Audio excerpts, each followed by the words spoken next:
My guest at this time is Mike Hammond. He's the legislative counsel at Gun Owners of America. We want to get his reaction to some of the gun control measures being explored across the political spectrum and what he thinks would be most effective in stopping mass shootings. And Mike, thanks very much for being with us. Thank you for having me, Greg. Hello, America. Well, as we said before we started here, it always seems like we're in the wake of one of these horrific mass shootings that we're having this conversation. But as is often the case, people are trying to come up with legislation or other fixes to prevent the next one. And, of course, the gun control movement is one of the things we hear about a lot. CNN had another town hall on that on Wednesday night. But one of the big issues being pushed right now is expanded or universal background checks. The House passed something along those lines, and they want Mitch McConnell to take it up to the point where they're protesting outside of his house. Even President Trump, who has been a pretty good ally, I'm guessing you would say, of Second Amendment advocates, has suggested he'd be interested in exploring expanded background checks. So I don't know. Frankly, Donald Trump, depending on who's in the room, he's pro or anti-Second Amendment. I hope that he holds firm, because if he basically kisses off the Second Amendment community, I think he's going to be a one-term president. Well, dig into the issue a little bit more. The polling numbers that we hear from gun control advocates suggest that there's overwhelming support for every purchaser of a gun to have a background check. And I know the argument from the pro-Second Amendment side is, well, that means fathers and sons, neighbors who clearly don't have any sort of criminal background and that sort of thing. What do we need to know about what's at the crux of this debate? Well, one, the legislation which the House passed is completely screwy. I mean, it's a trap which could basically enmesh virtually any gun owner. Let me give you an example. Transferring a gun is just under that bill, which requires a Brady check, is literally handing a gun to someone else. Now, there are exceptions, but if you show your gun to your neighbor in your dining room and then go into the next room to go to the bathroom, you're a felon. If you sell your gun to your kid for $1, you're a felon. If you take someone shooting and the person doesn't have a hunting license, you're a felon. So the bill has a whole lot of deliberate provisions in it to make it very, very difficult to own a firearm in America. Now, secondly, the who supports it and who doesn't. It's really interesting that if they ask, well, do you support a universal background check, and don't say anything else, the American people, maybe 92% of the people in North Dakota, according to Bloomberg's polls, say they like it. If you ask the American people, the same person, do you think gun laws should be stronger, weaker, or the same? About half of the people in that same sample will say they think gun laws should be either weaker or the same. What does that tell you? It tells you that the pollsters are deliberately not telling the survey sample that the universal background check does something far beyond what current law is. The American people, by and large, when they buy a gun, go in and complete a background check. Their notion is that's what the law is. When they're asked whether they support that, their answer reflects their opinion of whether they want to retain current law. So basically, most of those people who are answering that survey just want the law to stay as it is and is fraudulently misrepresented to be something else. Let me add one more thing. There were 3 mass shootings over the last week.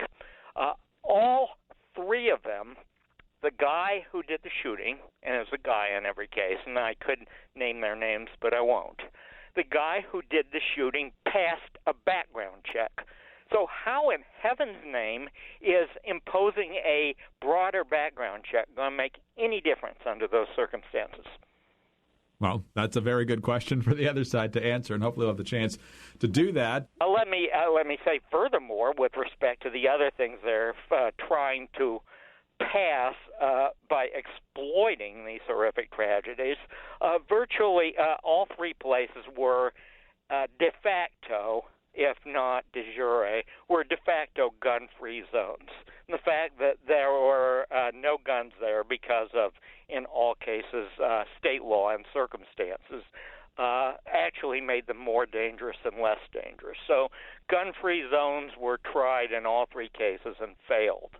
Red flag laws, they exist in California. They didn't do anything to stop the Gilroy shooter. They wouldn't have done anything to stop the El Paso shooter, and they wouldn't have done anything to stop the Dayton shooter unless you think red flags are going to impose a gun ban on people on the basis of a high school suspension a decade ago. If that's what you think red flags are going, then I can tell you that a disproportionate number of people who are suspended from high school are minorities. And what you're doing effectively is imposing Jim Crow all over again.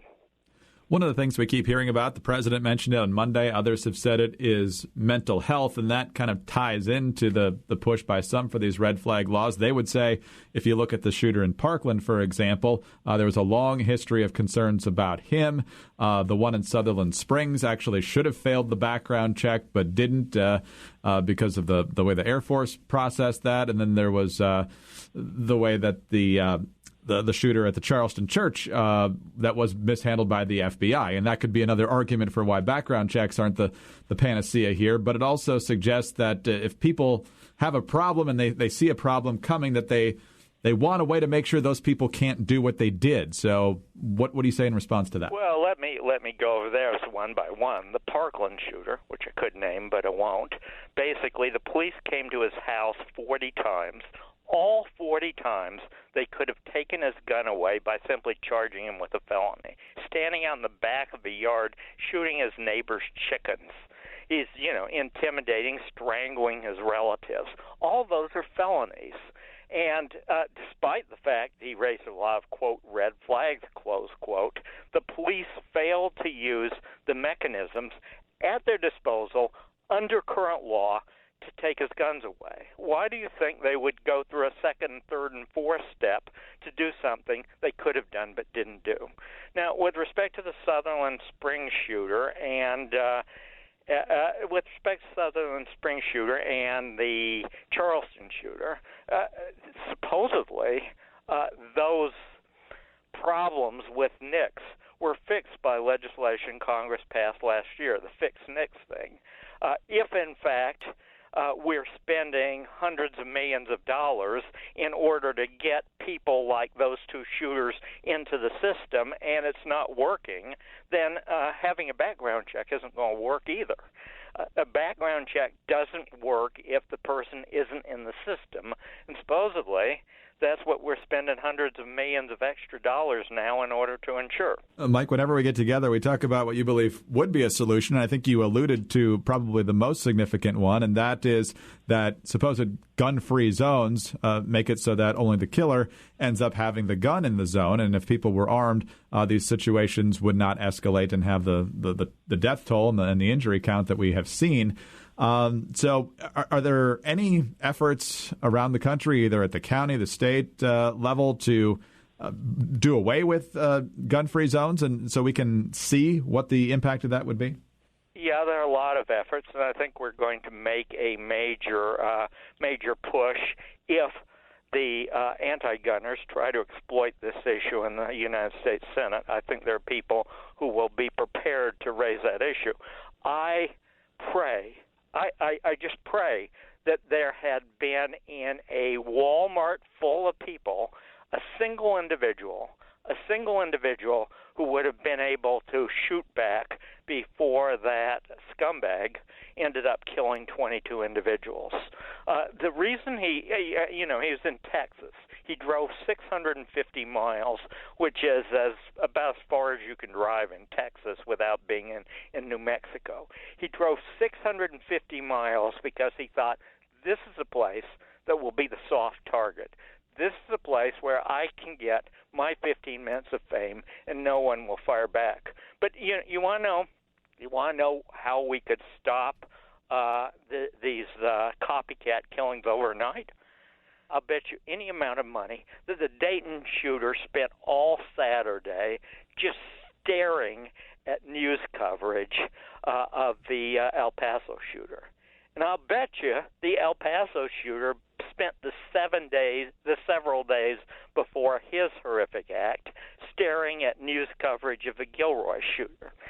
There's a reason why these things come in clusters, and that is what these people want. I mean, we keep getting these talking heads saying, I have no idea what their motivation is. Their motivation is clear, and it's the same in every case. They want their 15 minutes of fame. They want national attention, and MSNBC and CNN is more than happy to give it to them.